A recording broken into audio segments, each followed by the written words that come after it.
Why, hello there! That was the lamest intro ever. Hi you guys, welcome back to my channel and my site, thebeautysnoop.com. I am happy to be here, not excited today, I'm happy. And I am bringing you something that I've been wanting to do for a while now, and that is a first impression, kind of try it with me tutorial on the new L'Oreal hair chalk. Now, let me tell you, these are different.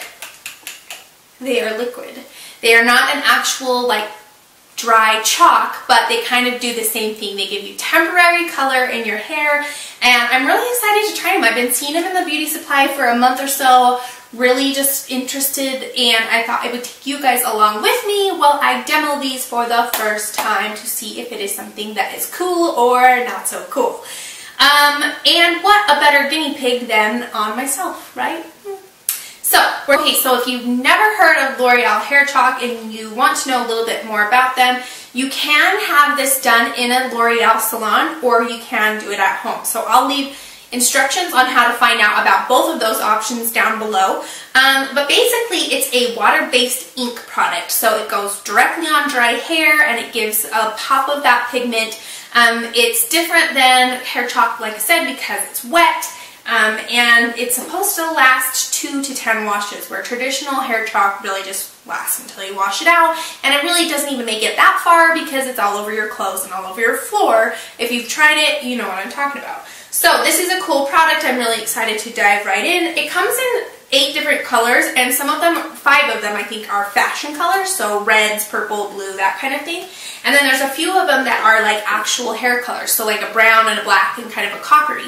So this would be a really cool way to go if it works. So I'm not sure. We're going to go over into my bathroom and see what happens. So let's go. Okay, so the instructions say to add a few drops of pigment to these little applicators, kind of squish it together, and then distribute it down the piece of hair that you're trying to add color to. Right away from the beginning, I could tell that this was going to be a problem. It was just a very slow and tedious way to add color. I had to reapply drops many times for each section. Then the instructions say to comb through the section to distribute it. Again, this is a problem. It's very chalky and kind of a sticky texture, so I had a hard time getting the comb through it. You can see that I started to like blot the color on and kind of squeeze it as I worked my way down, and that definitely started to work better. But it was still a very slow and tedious process. I don't know if you can see it in my face there, but I'm kind of like not amused. Again, combing it through, very difficult, very sticky, and just felt like I was kind of ripping through my hair. So first impressions, not so fabulous. Well, the hairstylist in me got too irritated with that technique, and I just decided that I was going to apply the chalk with a regular hair color application brush. I made this little cardboard kind of backer to hold the hair while I painted on the color, and you can see I painted kind of on the front of that section, and then I would flip it around and then apply the color to the back side of that section. Now, this may have been my own demise. I'm not sure if I just was using too much, but I just felt like there was no other way to get it on the hair evenly and quickly, and the other method was just taking too long. So, I don't know.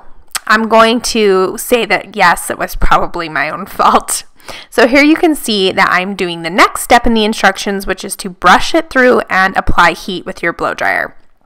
I felt like I was like literally ripping my hair out, and it was very difficult to get a brush through it and blow dry it. So I attempted that on the first section, and after that I decided to ditch the brush because I did not want to rip my hair out any longer.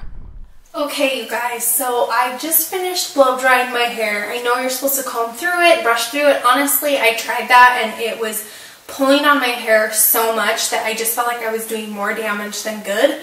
And so that wasn't going to continue for me. I decided to drop the brush and just dry it as it is.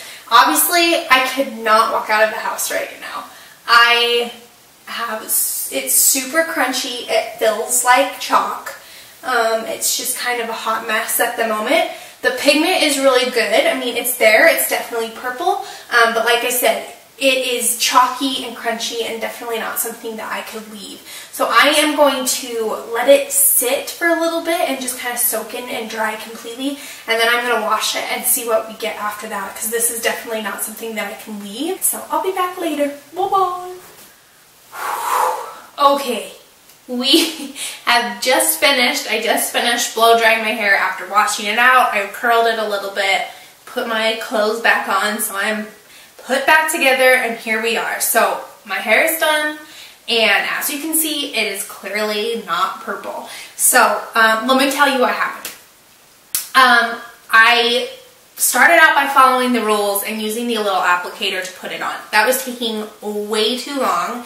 I had to keep adding drops to the applicator like multiple times for each piece. It was just taking too long. So I kind of broke the rules and painted it on with a regular brush, which speeded it up a lot. But it was so crunchy and crusty and dry that I could not even brush through that if my life depended on it, let alone blow dry that in. I just don't see how that's possible without ripping your hair out. I tried it on a few sections and I literally felt like I was just ripping my own hair out, and that was not going to work for me. So I immediately washed it out, and what happened when I washed it out is that all of the blue pigment just came flooding out. The water was neon blue, and all of the blue tone in that purple left immediately. So the only thing I had left was that red tone, and it's kind of giving me this like pinky color. I don't hate it. I know that it's temporary and I can get rid of it, but it's definitely not what I was going for. It's pink, you know, but it's pretty splotchy and uneven. And so if you just want like a temporary fun color, I think this is an okay way to go. Just take it with a grain of salt and know that it may or may not turn out the exact color that you were using, and most likely will be a lot lighter because so much of that pigment came out when I washed it. I'm going to keep you guys updated on my Instagram and kind of let you know how it goes as it washes a few more times, so definitely follow me there at Beauty Snoop, and I will kind of keep you in the loop. So definitely not a favorite of mine, but like I said, as far as hair chalk goes, it's still, you know, I just don't think hair chalk is the greatest idea. It doesn't work. I was hoping so bad that it would, but it just doesn't work. So if you want the fun pop of color, I really think you need to go to a salon and have a stylist put it in for you and have it be a more permanent situation. Hair chalk is just kind of a hot mess, and so we'll see how long I look like a hot mess. I'll let you know. Thanks you guys so much for watching. Be sure you subscribe to my videos on YouTube and check out my site, thebeautysnoop.com. I'll see you guys all later.